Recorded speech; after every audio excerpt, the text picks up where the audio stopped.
नमस्कार, प्रणाम। मैं जेबी शर्मा आप सभी का स्वागत करता हूँ। आज बात करने वाला हूँ राजस्थान। राजस्थान में जो कि गांव एक पड़ता है, राजस्थान के श्री गंगानगर पे एक इलाका पड़ता है सूरतगढ़ की रजियासर थाना इलाके के गांव जो कि सांवल असर की कहानी है और कहानी रूह कपा देने वाली है। और यहाँ गैंगरेप के बाद ब्लैकमेलिंग से जो कि परेशान होकर ननद और भाभी दोनों ने अपनी जान को जो कि गंवा देती है। साल 2017 में एक फिल्म आई थी, उस फिल्म का नाम था काबिल। इस फिल्म के हीरो हीरोइन ऋतिक रोशन थे और यामी गौतम का जो किरदार जो होती है नेत्रहीन थी। और इस फिल्म में एक कारपोरेटर का बेटा जो होता है उसके साथ गैंगरेप करता है। गैंगरेप करने के बाद उस पीड़िता होती है, पीड़िता थाने में जाती है रिपोर्ट लिखवाने के लिए। रिपोर्ट नहीं लिखा जाता है उसका और वापस आती है घर पे। वापस जब घर पे आती है तो फिर उसका दोबारा जो कारपोरेटर का बेटा होता है उसने दोबारा जबरदस्ती घर में घुस करके उसका रेप करता है। और रेप करने के बाद वो मन से आजिज हो चुकी थी, उसकी इतनी दर्द हो चुकी थी कि आखिरकार वो कैसे करे तो करे, कौन न्याय कर सकता है उसका। लेकिन वो खुदकुशी कर लेती है, यानी मौत को गले लगा देती है। आज की कहानी दोस्तों इतनी खतरनाक है कि देश को हिला देती है। एक बार फिर से निर्भया जैसे कांड को वापस लौटा दिया है। बता दें दोस्तों कि इस कहानी में दो ननद और भाभियों की अपीति कहानी, जिनके साथ दर्दनाक गैंगरेप होता है और रेप होता है और बलात्कार करते हैं 3 लड़के उनके गांव के। और इतना ही नहीं दोस्तों, जब तक दोनों की जान तक नहीं चली जाती है तब तक वो तीनों आरोपियों जो कि ननद और भाभियों के साथ इतनी अत्याचार करते हैं कि तीनों की जिंदगी चली जाती है। खाकी पुलिस वाले जो बैठे हैं, बैठ के अपनी मज़े ले रहे थे। और सभी तो पुलिस वाले नहीं हो सकते हैं, लेकिन कुछ पुलिस वाले हैं जो कि देश में वर्दी पहन के अपनी शान को अलग रखते हैं, लेकिन वर्दी किसी काम का नहीं है। वर्दी में आप पहचान भूल जाते हैं कि मैं वर्दी किस लिए बनाया गया है, वर्दी किसके लिए बनाया गया है, जनता को सेवा के लिए कि अपने रौब जमाने के लिए। आखिरकार उन पीड़िताओं का बात क्यों नहीं सुना गया? क्या थी वजह? खाकी वर्दी वाले, सफ़ेद वर्दी वाले जो कि पीड़ितों के साथ ऐसे बदसलूकी करते हैं कि उनकी आस टूट गई कि पुलिस प्रशासन से आस टूट गई कि मेरा न्याय मिल पाएगा या नहीं मिल पाएगा। लेकिन कहानी इतनी थी कि बहुत ही भयानक दर्दनाक कहानी थी। एक भाभी होती है, भाभी के जो 2 बच्चे होते हैं, पढ़ने में काफ़ी माहिर थी और तेज थी और पढ़ने जाती थी, कॉलेज पढ़ने जाती थी, बस से जाती थी। और बस में 3 लड़के मिलते हैं और 3 लड़के जो होते हैं उसके गांव के ही होते हैं, गांव के पास के ही होते हैं। और 3 लड़के से जो बस में मुलाकात होता है, मुलाकात होने के बाद भाभी से प्रेम हो जाता है, प्रेम करते हैं और बातें करने लगते हैं, बहलाने फुसलाने की बातें करते हैं। और उन्हें लेकिन एक दिन बाद ऐसा होता है कि वो भाभी अकेले उनको बुलाते हैं और अकेले बुलाते हैं तीनों सुनसान जगह को उन्हें बुलाते हैं। बुलाने के बाद उनके ज़बरदस्ती तरीके से जो कि रेप करते हैं, बलात्कार करते हैं और तीनों मिलकर एक साथ करते हैं। यहाँ तक कि वो भाभी घर पे जाती है और जाने के बाद वो बताती नहीं किसी को घर पे कि मेरा इज्जत और सब कुछ आबरू मिट जाएगी। लेकिन कहानी दोस्तों दूसरे से तीसरे दिन लगातार 1 महीने तक उसके साथ ऐसा होता रहा जिसे किसी के साथ और जानवर हो या कुछ जैसे नोचा रहा है, शरीर को नोच रहे थे, ऐसा हो हत्यारा थे। लेकिन कहानी तो उतना तो रही और लगातार 1 महीने तक उसके रेप करते रहे, बलात्कार करते रहे। लेकिन भाभी ने अपनी इज्जत के सवाल पे अपने घर वालों से इस बात को नहीं बताई। आखिरकार भाभी के साथ जो हुआ तो हुआ, लेकिन उसके ननद के साथ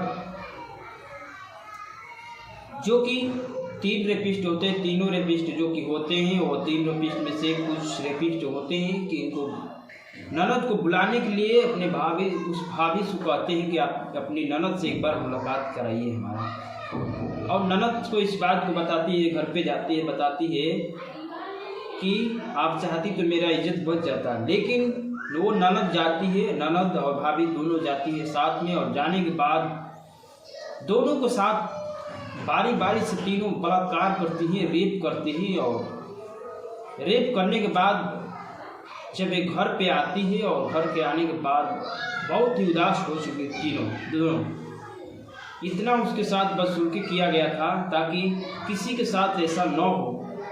एक बार लग रहा था कि फिर निर्भया जैसा कांड हो रहा है। लेकिन कहानी दिल्ली में जो गैंगरेप हुआ था, एक निर्भया कांड हुआ था, उसी तरह फिर एक बार वापस आ चुका है ऐसा लग रहा था। लेकिन ये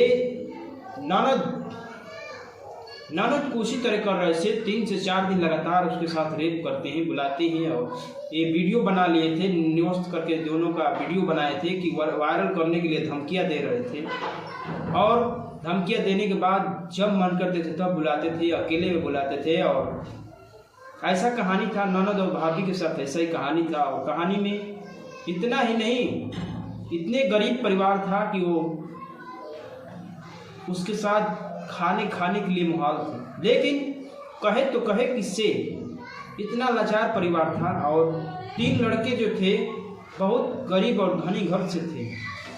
ऐसा ही नहीं तो तीनों लड़के थे, 2 लड़के तो जो कि सामान्य घर से थे। और 3 लड़कों में से एक लड़का जो था ये कैबिनेट मंत्री के घर के रिश्तेदार में लगता है।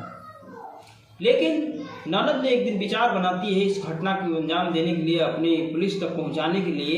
लेकिन पुलिस के यहाँ जाती है और ये मामले को अपने बीती बातों को बताती है। और बताने के बाद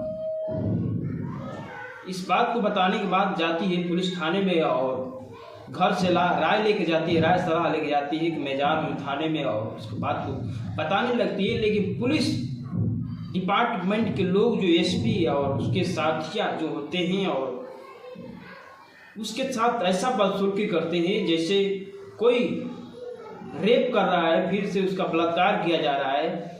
खाकी वर्दी किस काम की थी वहाँ पे, क्यों नहीं खाकी वर्दी काम आई? वर्दी किस काम के लिए बनाई गई थी? और पुलिस की जनता की सेवा के लिए बनाई जाती है कि आपको ये बदसलूकी करने के लिए किसी।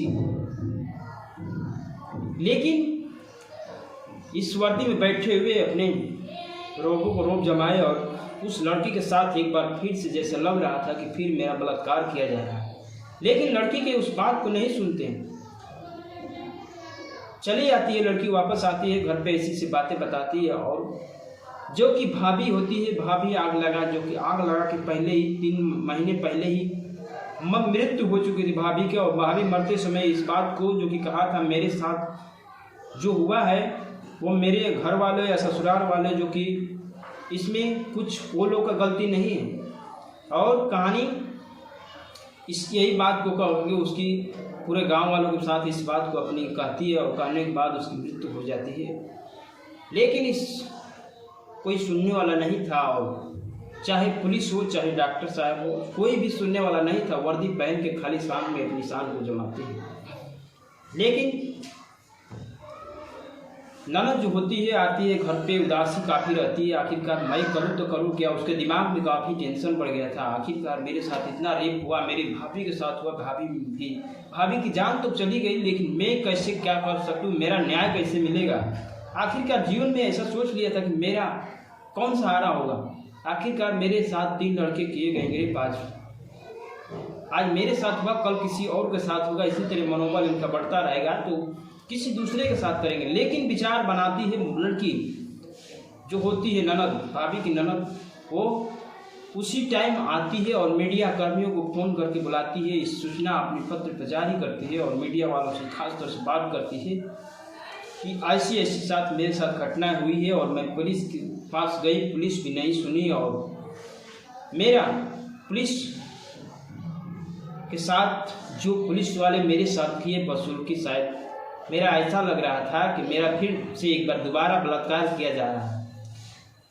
आखिरकार वर्दी किस काम की थी? वर्दी क्यों पहनाई है सरकार में गलती है या वर्दी धारकों में गलती है? सभी वर्दी वाले नहीं ऐसा कर सकते हैं, लेकिन कुछ वर्दी वाले अपने थाने में बैठ के ऐसी आराम की ज़िंदगी जीते हैं और ऐसे पब्लिक के साथ व्यवहार करते हैं जैसे कि किसी जानवर को काटा जा रहा है, मारा जा रहा है। लेकिन ऐसे पुलिस वालों को नहीं वर्दी चाहिए। फाड़ दो वर्दी को। इस वर्दी किस काम की है आपके लिए? वे वर्दी वालों इस बेटी के साथ न्याय दिलाए होते तो शायद ये बेटी की जान तो कम से कम बच गई होती और इससे न्याय तो मिला होता। आप इस केस को दर्ज किए होते तो ये न्याय तो मिला होगा। लेकिन आप लोग इसके साथ ऐसे बदसलूकी किए जैसे किसी जानवर के साथ आप कर रहे थे और फिर से एक बार बेटी का बलात्कार किया जा रहा था और इस बेटी ने आखिरकार वही किया जो आजिज हो चुकी थी और पुलिस प्रशासन से सभी से आजिज हो चुकी थी। और अंततः ये मिला कि मीडिया रिपोर्ट में बताने के बाद वो लड़की काफ़ी आजिज हो चुकी थी और बताती है, लड़कों के साथ नाम बताती है कि हमारे गांव वाले हैं 3 लोग मेरे साथ ऐसा घिनौनी हरकत करते हैं और मेरे भाभी के साथ यही भी किए थे। भाभी ने आजिज होकर आखिरकार भाभी मेरी इतनी पीड़ित हो चुकी थी, आग लगा के आत्महत्या कर ली, पेट्रोल से छिड़क करके अपनी जान को गंवा दी।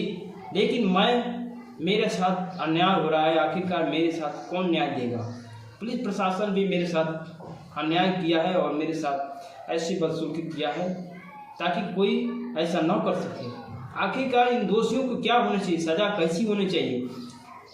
2 आरोपियों को तो पुलिस गिरफ्तार करती है और एक आरोपी जो था मंत्री का रिश्तेदार, आखिरकार रिश्तेदार ऐसा कर सकता है? मंत्री का बेटा और रिश्तेदार वाले ऐसा कैसे कर सकती? क्यों नहीं पुलिस इसको न्याय दिला रही? लेकिन वक्त ऐसा था कि अगर पुलिस चाहती तो एक को कम से कम तो जान तो बच जाता। आखिरकार निर्भया जैसे कांड को क्यों पुलिस लाना चाहती थी?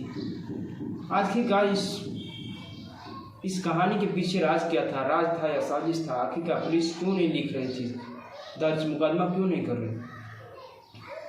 तो दोस्तों, ये गांव के 3 आरोपी है और 3 आरोपी जो कि होते हैं